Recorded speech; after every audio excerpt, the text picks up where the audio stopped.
120 से ज्यादा लाशें, सैकड़ों की संख्या में करहाते लोग, उमस, घुटन और अव्यवस्था। ये मंजर जिसने भी देखा और सुना उसका दिल थम सा गया। कभी ना भूल पाने वाला हाथरस के इस सत्संग में हुआ ये दर्दनाक हादसा कई सारे सवालों के जवाब मांग रहा है। घटना उत्तर प्रदेश राज्य के हाथरस में स्थित फुलरई की जरूर है, लेकिन पूरे देश को इस हादसे ने हिला दिया है। आखिर एक धार्मिक स्थल जहां कुछ देर पहले जयकारा लग रहा था, वो कुछ ही मिनटों में शमशान घाट कैसे बन गया? आखिर लोगों की आस्था का पात्र भोले बाबा कैसे इस पूरे मामले से कोसों दूर है? क्यों उस पर एफआईआर अभी तक दर्ज नहीं की गई है? नमस्कार, मैं रेणु प्रीति।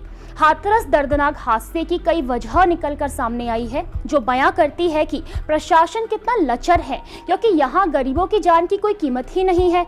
हाथरस हादसे की जांच की रिपोर्ट को एसडीएम ने डीएम को सौंपा है, जिसमें कई सारे चौंकाने वाले खुलासे हुए हैं।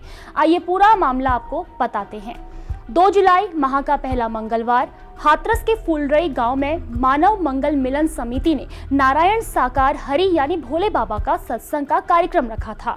इस कार्यक्रम में केवल 80,000 लोगों की अनुमति थी, लेकिन 2 लाख से भी ज्यादा की भीड़ वहां मौजूद रही। सभी भोले बाबा के प्रवचन सुन रहे थे। 12:30 पर भोले बाबा का सत्संग शुरू हुआ और 1:40 तक चला। उसके बाद जैसे ही बाबा पंडाल से निकलने लगे तो वहां मौजूद भक्त बाबा के पैरों की चरण रज लेने व उनके चरण छूने के लिए अपने स्थान से भागने लगे।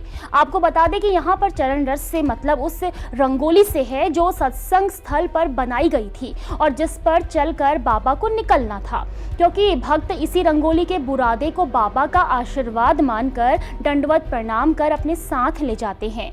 ये रंगोली 200 मीटर तक बनाई गई थी।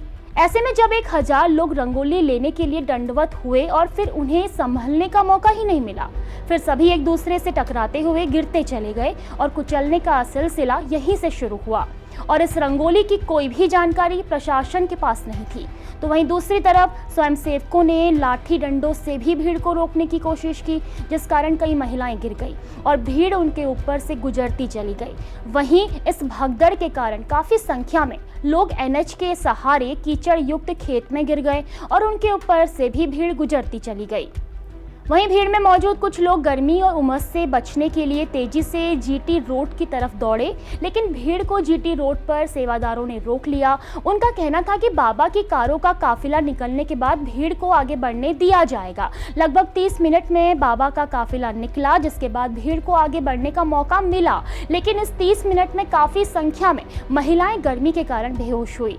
कहा जा रहा है कि भीड़ इतनी ज्यादा थी कि पैदल चलना तक दूभर हो गया था। बाबा के सेवादार लगातार बेहोश हुई महिलाओं के ऊपर पानी के छींटे मार रहे थे, लेकिन इतनी संख्या में महिलाओं के बेहोशी से होश में आने के लिए भी सेवादारों के हाथ पैर फूल गए।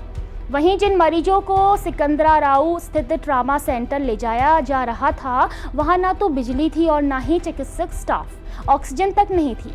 करहाते हुए कई घायलों ने उपचार न मिलने से भी दम तोड़ दिया। हालांकि प्रशासन ने इस दौरान जहां एक तरफ भगदड़ मच रही थी तो दूसरी तरफ बाबा को पीछे के दरवाजे से सुरक्षित निकाल दिया, लेकिन भीड़ को रोकने या उनकी जान बचाने के लिए कोई खास प्रबंधन नहीं किया गया था। ना ही वहां कोई एम्बुलेंस की व्यवस्था थी। काफी देर होने के बाद भी घायलों और मृतकों को टेम्पो के सहारे अस्पताल ले जाया गया।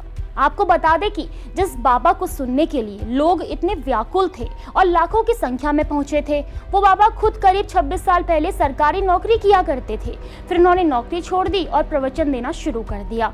हालांकि सोशल मीडिया के इस दौर में वो किसी प्लेटफॉर्म पर एक्टिव तो नहीं है, लेकिन जमीनी स्तर पर भोले बाबा के कई अनुयायी हैं।